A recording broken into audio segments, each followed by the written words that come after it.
Hi, I'm Ricky Fort and welcome to the Real Estate 101 podcast. Join me as I lift the lid on the real estate industry and share some great stories from behind the scenes. Like and subscribe and enjoy this episode. Welcome, ladies and gentlemen, to another episode of Real Estate 101. I'm Ricky Fort from Geelong Real Estate Co. Got two very idiot brothers, special guests, Alan Joel McInnes from the Mik Maks. Welcome, guys. That's the best intro we've ever been. I haven't used the word idiot in a piece of content in the Mik Maks for a long time. We don't. Hi, Rick. The good news is we don't have to keep it PG, so it's going to be a lot of fun. So, for those who don't know, I'm unfortunately related to Al. So, and the McInnes family. So, guys, mate, we'll get straight into it. So, the point of the show is I've given you no prep work, which we like. No, not at all.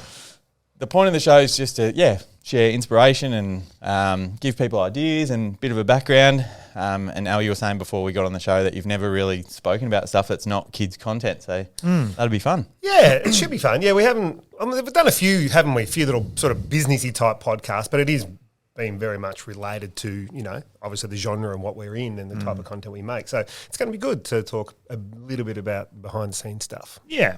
Why we do what we do and what sort of led us to this point. Because it's been a big journey. Long journey. So I say to Al all the time, obviously you keep me motivated with my business, but 10-year overnight success. Yeah, well, we're 11 now, probably. Yeah, probably, yes. Going to our 11th year. Yeah. Yeah. Talk to us about the jackets. The okay. Well, we're wearing jackets, and we don't usually wear them at podcasts too, but good work with the video podcast, guys. It's really, really good. We would like to present you, Ricky, because you got to look the part. Absolutely. And I know this is a little bit of a thing for you. Now, like that. With the pink jacket, now we know that this holds a bit of significance to you as well as the people who know the Mik Maks out there. This is Dino's old jacket. But you lived with Dino for a while, didn't you? I did. Yeah, and that's probably another podcast for another time. That's a whole series. Some of the stories that you and him might have got up to. But we thought it might be fitting that you dot on the pink jacket for this one. Certainly not PG, those stories. But yes, it's an honour. It's an absolute honour. No worries. All right, so we'll go way back. So tell us about the McInnes family. So obviously 4 boys. I remember Dean had a good tattoo on his arm. Yeah. Do you remember that? Yeah. Greg, it said. No, it was initials of the brothers.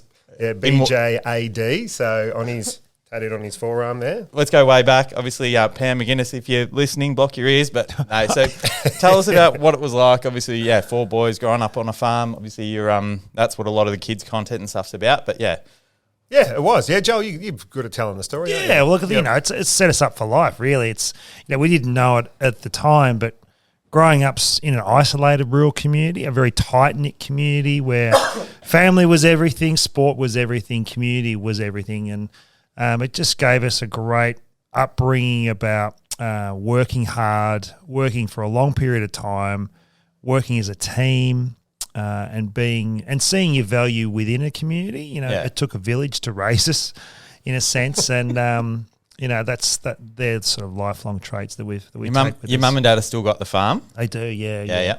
And your mum was a bus driver, the school bus driver? Yes. Yep. Yeah, for about 30 years she was. And I love how they're all stars in, for those people that are listening that have got kids, obviously, and watch some of the content, which we'll talk about later, but your mum and dad are seen throughout the show, your dad's often the son. Yes. Yeah, Gary's son. He is. Yep. With the mustache, farmer pa, and obviously Nan with the bus and everything like that. Yeah, and it's great that the farm is still there. It's still in the family. And mum and dad they're early 70s now. So, and it also we've transitioned into this world of online content, and a couple of boys growing up in a little town called Wycliffe with 15 people in it. So is it Wycliffe or Bolac? Wycliffe, Wycliffe, yeah. And but to see where we are now, and we've got fans in countries all over the world, that farm kind of keeps us grounded a little bit too, and it gives it this is the roots. Yeah, well, it is, and it's I guess once you get caught up in this whole online media thing and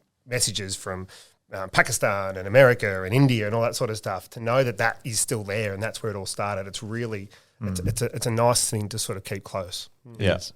Obviously, a family of musicians. Your mum can sing? Where did it start? It started from that. It started from car trips. It started from singing in the kitchen, singing in the lounge room, music always on.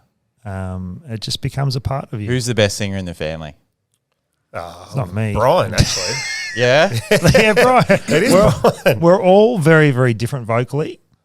Dean was a real rocker powerhouse. He was a friggin' phenomenal guitar player as well. Yeah, so. he was. So Dean is the most natural musician of us all, I would say. Yeah. Brian's is a very gentle is probably the way to describe it. Smooth, very silky, very easy on the ears. Very Brandon Burns like. Yeah. Yeah. And I mean, Al's obviously been developing his craft for a long, long time and is incredibly versatile and is the core of the Mik Maks sound in that sense, that brings the musicality.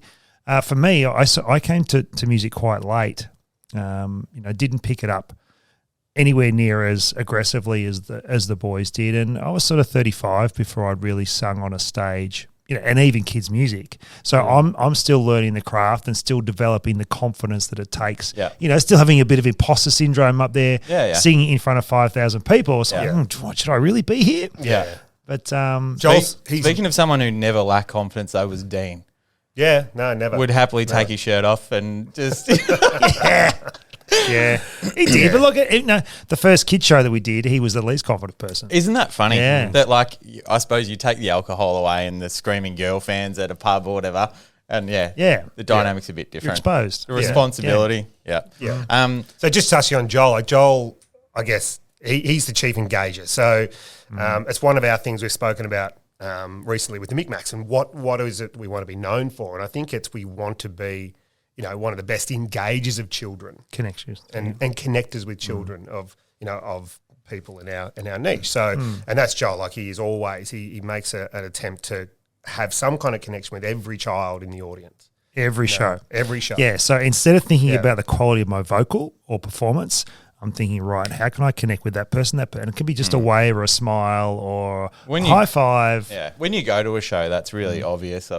Yeah, and that's it can be obviously far more important than just are you perfect with the notes, because really the kids don't care that much about that. But having said that, I was really impressed with the one we had at the Geelong Hall recently, obviously one of your smaller shows, but obviously my daughter's just coming up to that age now, but that was her first concert. But just hearing the production's still pretty bloody high quality. Yeah, it is. Yeah, it's it's something that we pride ourselves on. I'm just going to contradict myself, but yes, I mean we still want to deliver a professional quality of sound, but also matching that with the quality of connection, and engagement. Love it. Keeping it live as well. Keeping it live. Important. All right, we got to go back a bit further, so we need to talk, Al, about how we met. So you said before we started, how deep do you want to go with the show and everything like this? So Joel, not sure how much you know of this story, but I don't know we'll go way back. So Al was actually, funnily enough, my high school outdoor ed teacher. I'm looking around. You've done pretty well for yourself, Rick, and I'm like, you must have had a good teacher. It's all smoke and mirrors, absolutely. Lead you in the right direction. The education system at Ballard High wasn't great. I think that's how you got a job. But anyway, so mate, in terms of so you were my outdoor ed teacher. Obviously, that was fun. I just transferred to that school, so that was my first year there. So I didn't have any enemies in teachers yet, which was good. So you and I got along well. And I remember it was not long after. I'll speed it up, but obviously just after. At the valedictory dinner, you and Dean and there was another drummer. Horry. Yeah, you had a band called Good Faces for Radio. Yeah, was that what it was called back then? No, we were there.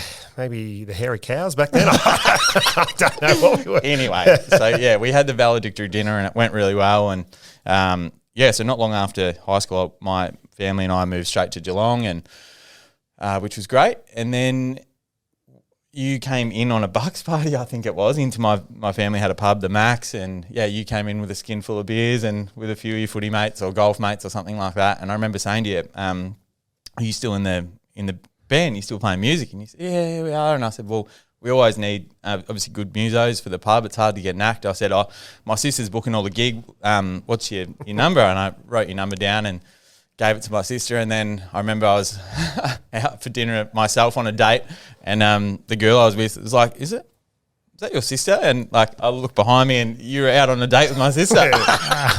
Well, she had to call up the band, I guess, and find out what we were like and do a bit of a detailed profile on us. Bit of an interview. She must have liked what she heard, I guess.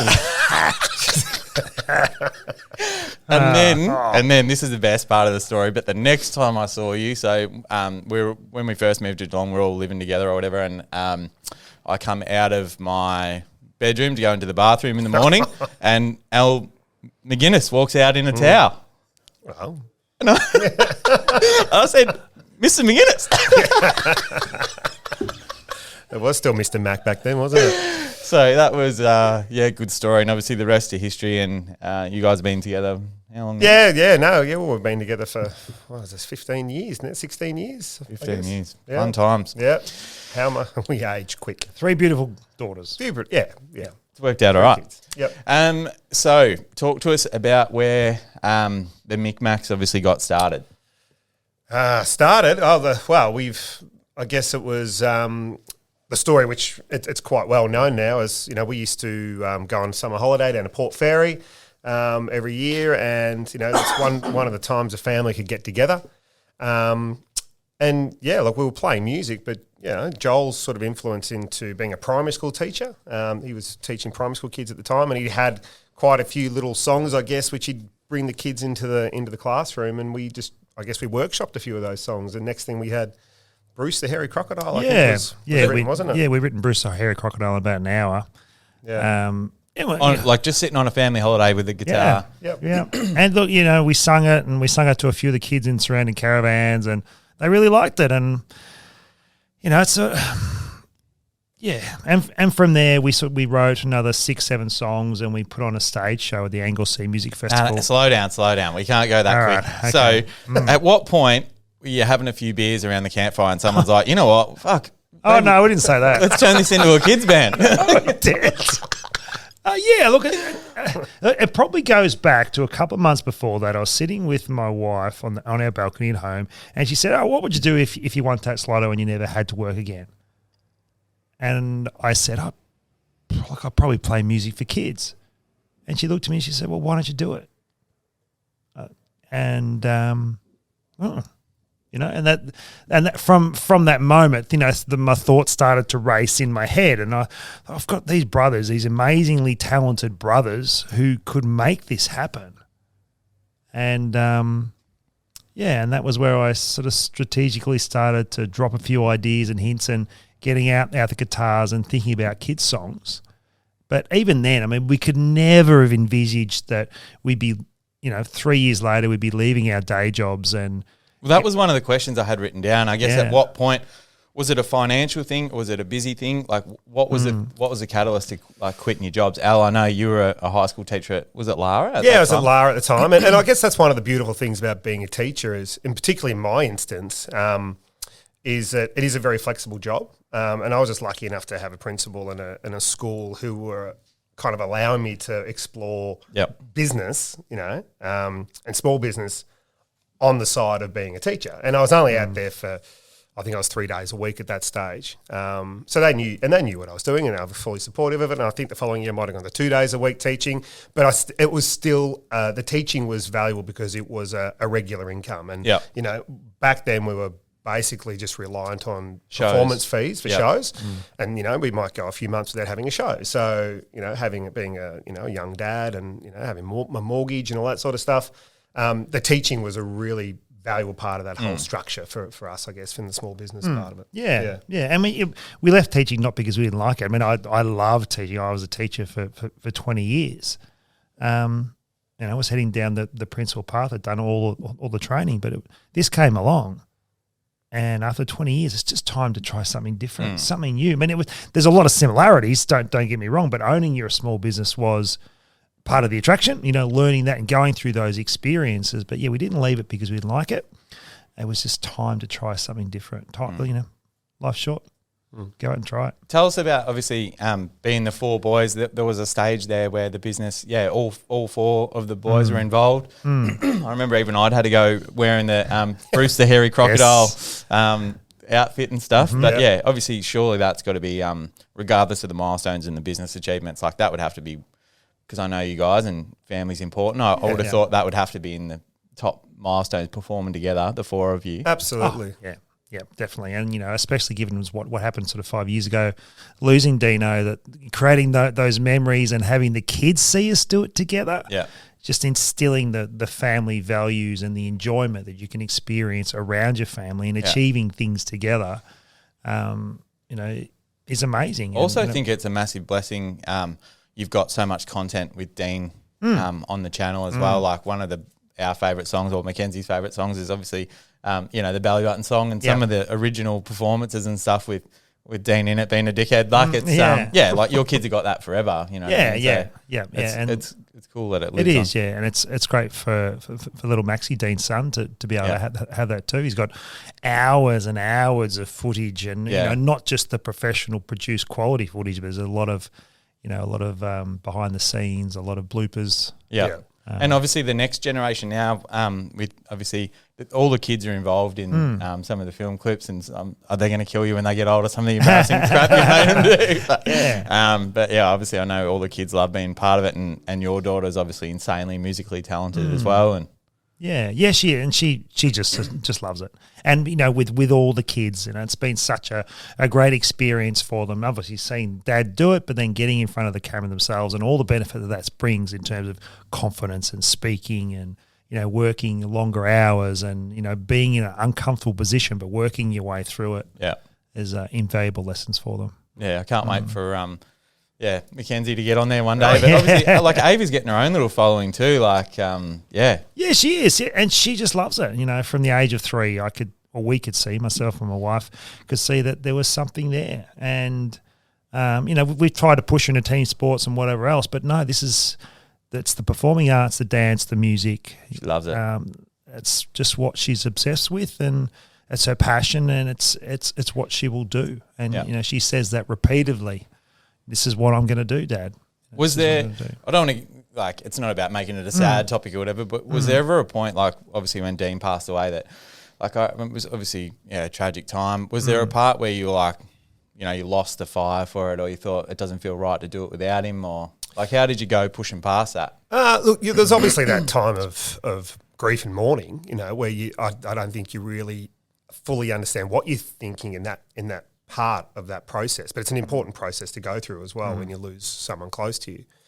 But also like a big part of the business and big part of the performance. And we never looked at it as in a point of like, oh, we've lost a part of the business. It was it was always family first for us, and that's, I guess, what it's always been.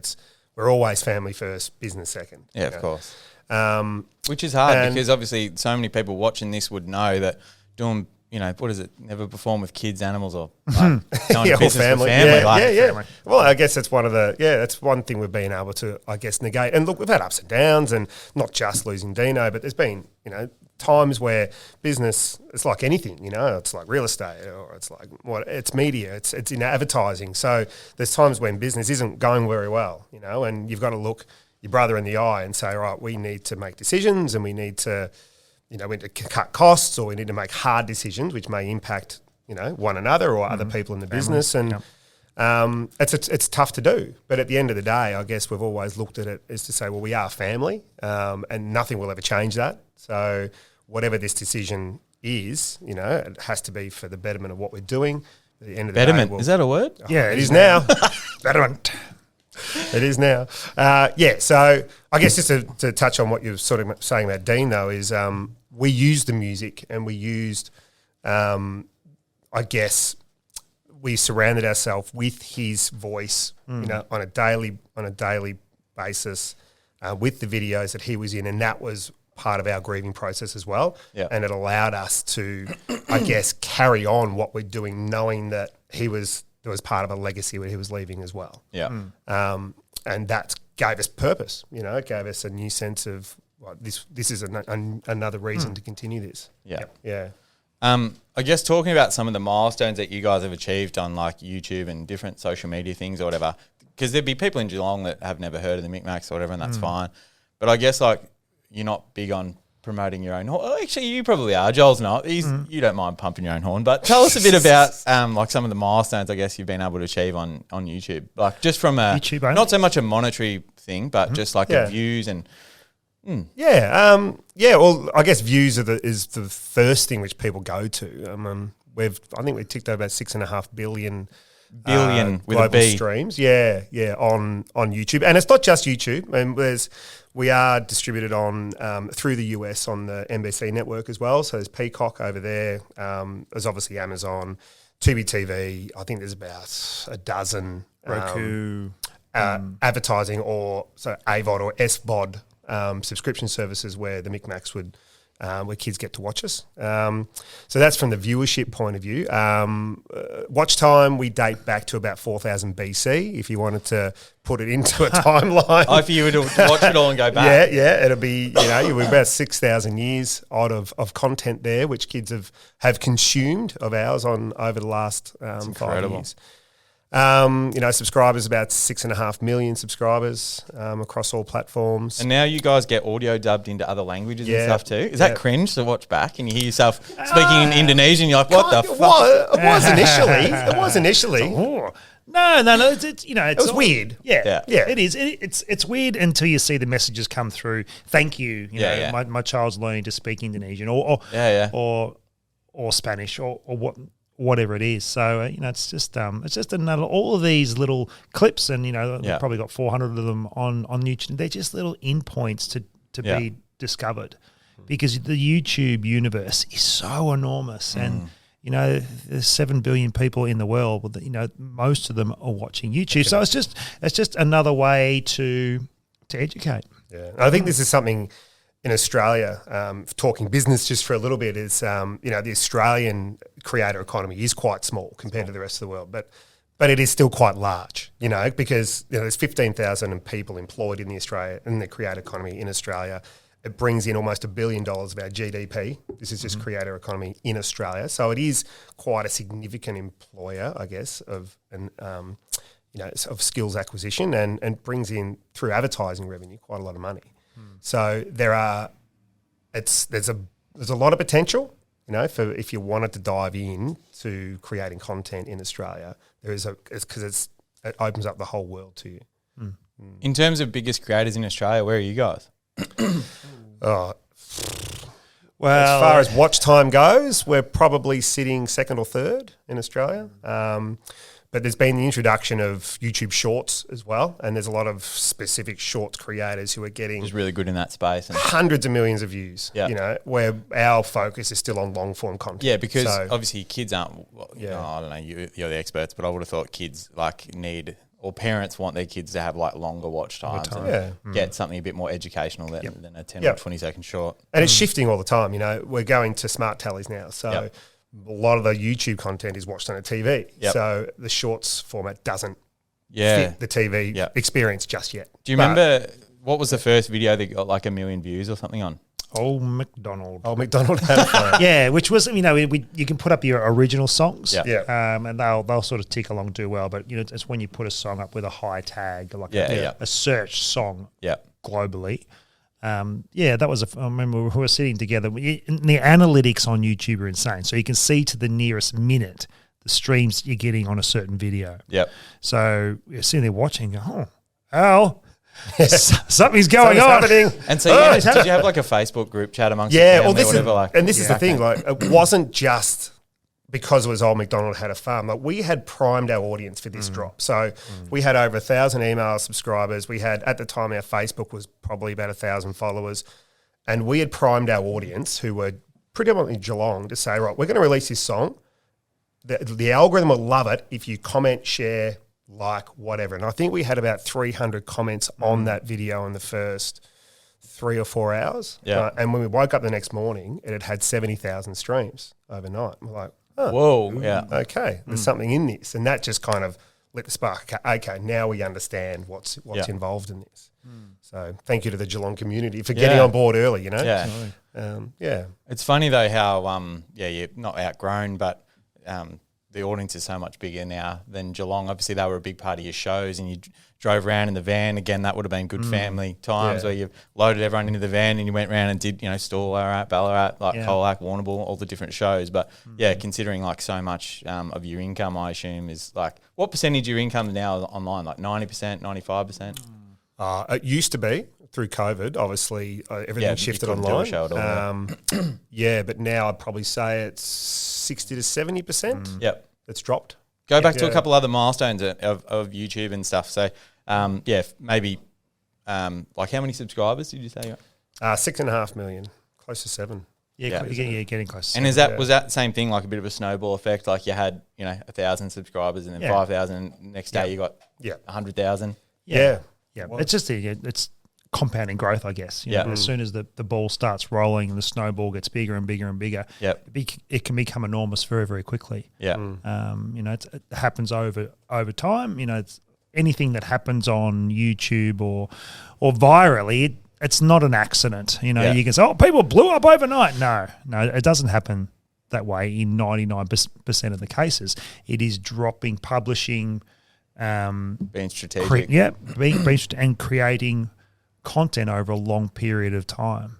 I think that's one thing that's been really impressive watching you, Al, because you're not the smartest tool in the shed, but you've definitely learnt a lot about a lot about this stuff. Like you, it's a lot more than just creating the content, isn't it? Oh yeah, It is. Yeah. There's a full strategy there, and you got to think of how quickly people consume content these days, and how you watch TikTok or YouTube Shorts, and it's just swipe, and it's you've got about 1.3 seconds to hook someone in, these days, and if you haven't done it, and then carry them through that 10, 15 second period into a story with which has to be told within a minute, it really is an art form. It's something, and the best thing about, I guess, the YouTube platform is you can go back and look at the performance of video to the second. Figure out exactly and what works, when what they're doesn't. when they're dropping off, and okay, we need to improve that, or we need to bring this hook in a bit earlier. Right. I'm conscious time's getting away from us. We've got halfway into it yet. Talk about another family milestone, which I think needs to be on the bottom. We've spoken about this a bit, but needs to be on the bottom of a stubby lid or something like this for a trivia night. Tell us about family athletics and is it true? Brian will love this. Is Brian the only AFL the only number one draft pick in the AFL to never play a senior game belongs to the McInnes family? True or false? Look, it's half true, half false. Look, it was in a time when the draft system was different, so it wasn't like a national draft. It was pre-season draft, which as now they call it trade week, basically. So, it was players who were swapping clubs went into a pre-season draft, and that's where that's the draft that Brian was in. But he was. So Brian got picked up to play for Fitzroy. Yep. Fitzroy had finished bottom, and then 95 it was. Mm-hmm. And then he had a really serious injury or something. Oh, Brian was always injured. He's pretty much broken every bone in his body. Yeah. And he's got the physique of Jonathan Brown though. Oh yeah, you wouldn't want him hitting you at full speed. No, but back then he was a very well built lad, about 6'2", 6'3", and could jump. Yeah, and kick. He was still one of the best kicks of the footy I've ever seen. Yeah, like, to this day, he still kicks the ball like. How do you do that? As a 50-year-old man. There it goes. Yeah, but look, a lot of stress fractures, a lot of breaks. Yeah. I know that when he was doing pre-season at Fitzroy, that year that he was drafted, they were still running on roads, doing 15, 16 Ks, which is today you look back and go, what on earth what were you expecting? Yeah. So, his body just didn't hold up. So that was for Fitzroy, and then what happened there? He got delisted. Oh, so Brisbane Bears and Fitzroy merged, and then they didn't take him. Yeah, no, they only took 7 Fitzroy players up. So, obviously Brian. He got the arse, and then what happened though? He got another go somewhere else. Well, that was his second go. So he was at Footscray. He got drafted to Footscray as under 19. He might have been 18. 17 he was. Yep. So he played the under 19s and reserves at Footscray, Western Bulldogs. And then he got delisted, I'm pretty sure, and played a couple of years locally. Went to Cairns for a year, and just loved dry weather footy. Up there, summertime, wintertime, it was just perfect conditions for someone who can mark and kick. Yeah, and that's where Fitzroy picked him back up again from. There you go. Fun story. I've always loved telling that. I reckon. He loves it. Also, was there a time where you guys all played footy together? Yeah, there was. Yeah, the year was. Was it 2002. Yep. So Brian was sort of probably 30 years old. Dino just out of under 16s. Yep. Yeah. So he was 16. 17 was 17. 2002. Yeah. So we played a year. Imagine the commentator, McInnes, to McInnes. Yeah, we played a year of footy. Oh, we played a couple of years of footy together, maybe two. But this particular year, 2002, we were lucky enough to win the flag. So that was really a really nice experience for us all, and to have that. And speaking of the kids, obviously Brian's got another budding maybe prospect coming up with his young one. Yeah. Zach's showing a bit of potential. He's 17 years old. How tall is he? He's 6'5". Big boy. Yeah, he's big. You know, he's not a string bean either, so there's a bit of weight around. He still couldn't beat up his uncles, but he'll get there one day, won't you, Zach? Look, he's in the system, so he's and a pretty tidy basketball player as well. Yes. Tell him to get into basketball. Way more money in basketball, but anyway. I don't know. Most kids go through that process where they reach the age, right, I've got to make a choice. Yep. This sport or this sport for academies or developmental systems. Yep. So I look at this stage, he's chosen footy. Yep. Nice. We'd still like to see him running in bowling. Yeah, bowling, Opening left bowl arm. for Australia. He could be an Olympic swimmer too if he wanted to. Good. Come on, make a choice. Yeah, it's a bit of a blessing and a curse, I guess, to be so naturally talented. Oh, so it's a real estate podcast. So just His too. What? so just quickly, Edit that out. just quickly to go back to that. Talk to us about investing. Obviously, there becomes a time, Al, when obviously I know more about your investing story because I'm family, but tell us a bit about where I guess there's discretionary income or whatever, and then you maybe decide that now's the time to invest. Because you've invested in Queensland. So, by the way, the idea of the podcast isn't to talk about like how many properties you own and how much wealth you've got or whatever.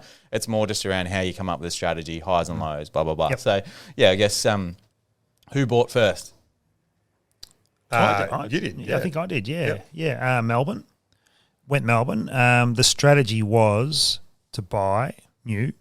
Yep. Yep. So house and land, to get the best depreciation. Yep. And hold. Yep. And just hold and hold and hold. And it's not sexy. It's not flashy bright lights. It's a strategy. You buy, you hold, and we've had that for probably 15 years. Yep.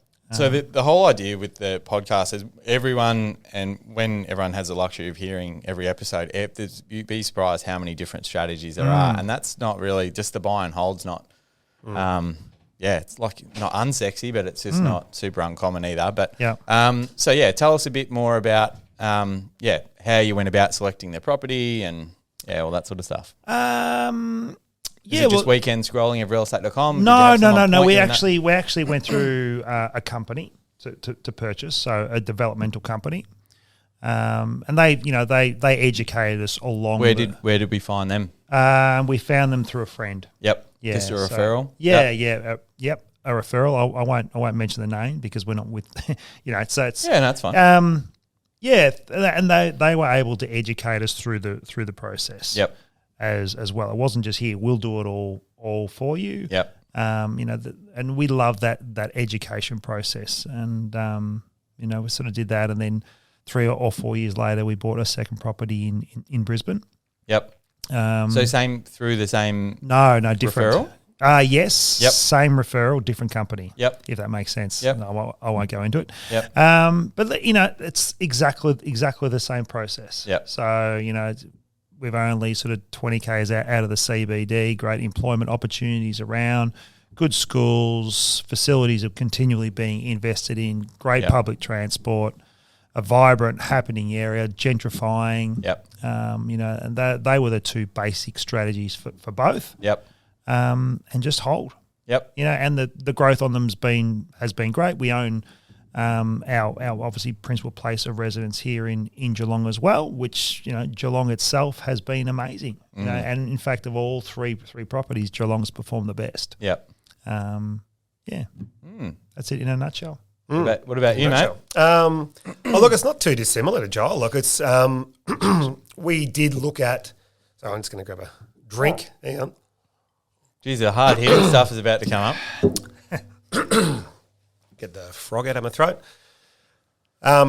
We did look at some other similar type companies as well, but after looking at the price of the properties buy off the plan, develop in 18 months, looking through realestate.com, you could see quite clearly that the same builders selling the same properties for maybe 1, 2, 3 years old were quite a bit cheaper. Yep. So, we're looking around 50 grand less. So that's where we went to. So our strategy was to buy properties which were, a couple of years old, so still had good, builders warranties and you still get a lot of depreciation on them. And so we bought one, and then we bought well, and we freed up enough equity straight away to buy a second one within about 18 months. Yep. So using a similar strategy, and we went similar area, same builder. Did you get the confidence from like going to the seminar, learning, like reading the books or whatever, and then you think, well, why pay a premium for this guy to show me how to do it? I figured I know enough. Yeah, it wasn't so much education. It was more, I guess we saw a bargain and we just jumped into it. So I don't feel like we were any more educated, compared to someone else who was there. Their job is to basically do this for you and to develop a portfolio for you. Yeah. But we thought we've got to try and get in the game. And I think that was the big thing is, just got to start. Just get into the game, just get, the capital growth working for you. Yep. Start chipping down the mortgage. One thing we talk about on the show a fair bit is like whether you come from an entrepreneurial background and whether investing's part of the family DNA and stuff like that. Because at some point your friendship circle starts to change around people and the conversations not around footy as much anymore. It's about building wealth and growing businesses and stuff like that. So I guess was that part of the family dynamic, or was it Joel went first and you liked the sound of it, or what happened there? No, it certainly wasn't. I mean, investment properties had never been bought in our family. Having said that, from a young age, we could see the value of dirt, with the family farm.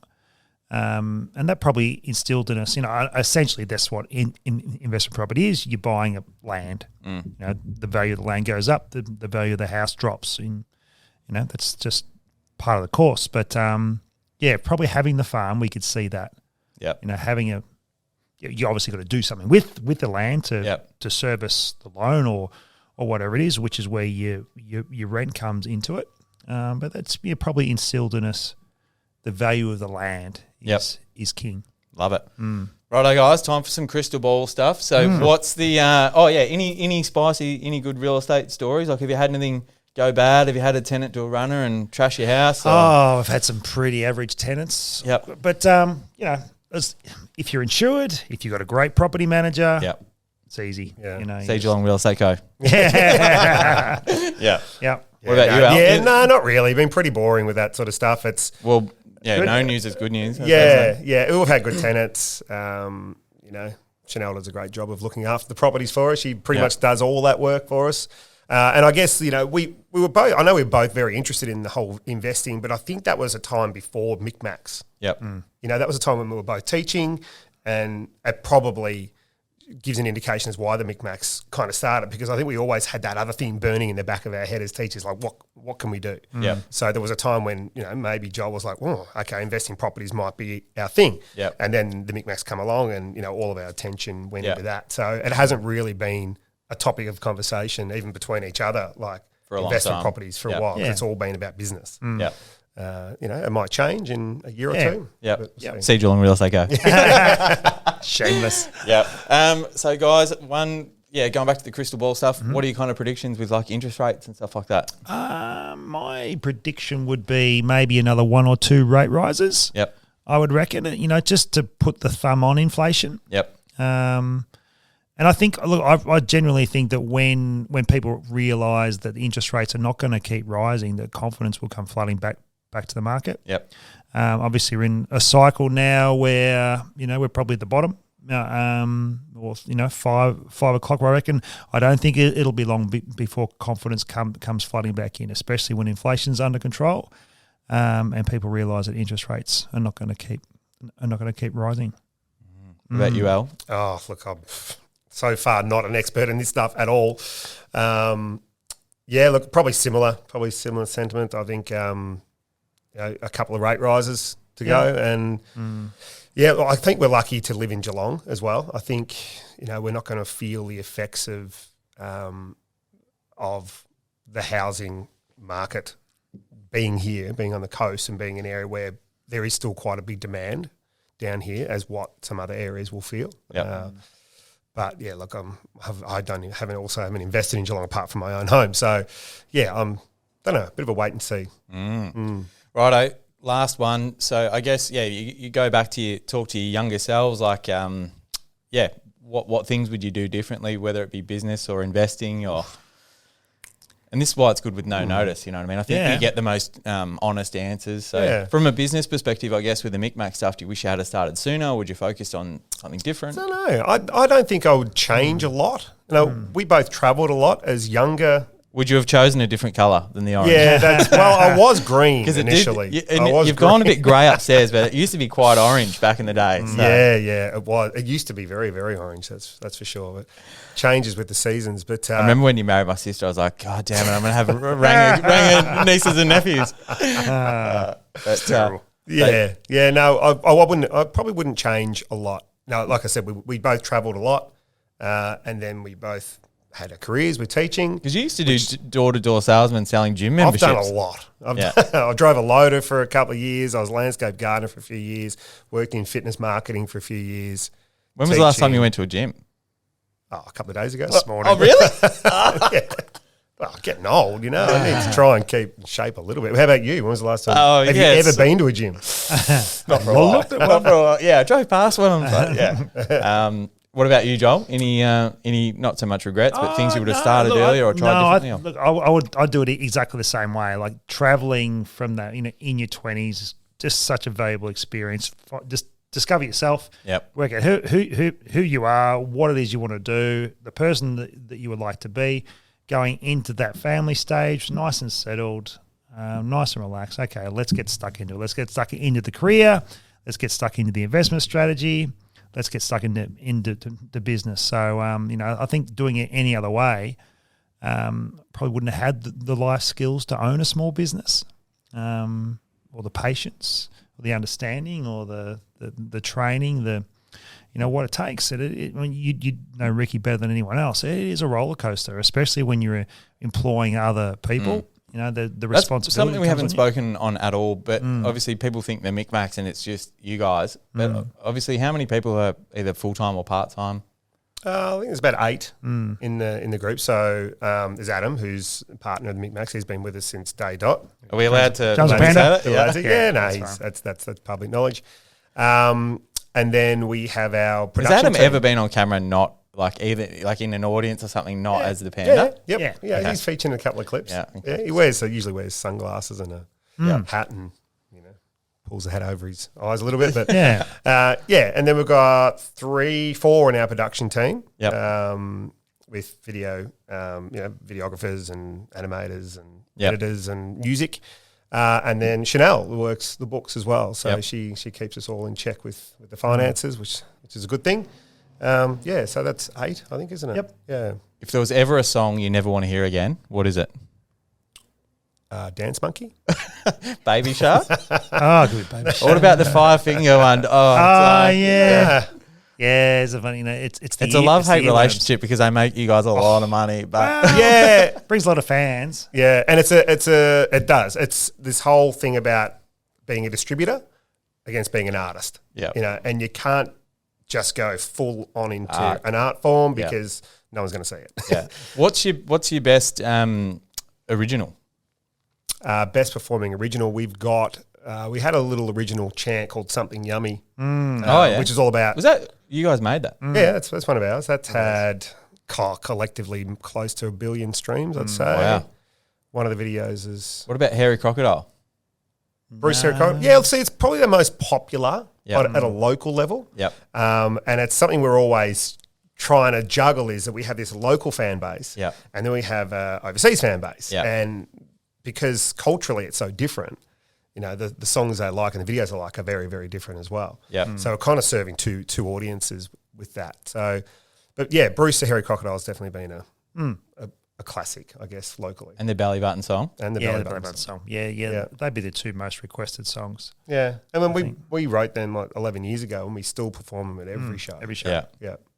Absolute classics. I love the melody. I was chatting to your mum about it because, as I said, she's a great singer as well, and I love the melody that you do with it's. I can't believe we're talking about so much kid stuff, but the Wheels on the Bus song with Ava's voice and like having a family, obviously genetically, like the voices of I don't know. I'm not Harmonised technological. well, yeah, like that, whatever that word is, that they go well together. But yeah, it's nice hearing you guys do your thing. But anyway, that's enough nonsense. Guys, thanks so much for coming on. Thanks, Ricky. Mik Maks, if you haven't seen you guys, YouTube, website, just Google the Mik Maks with Mikmaks. Website, Google, YouTube, Facebooks, all Wherever it is. Wherever you can go to find something, we'll be there. Hit that like and subscribe. Thanks, guys. Thanks for coming on. Thanks, Rex.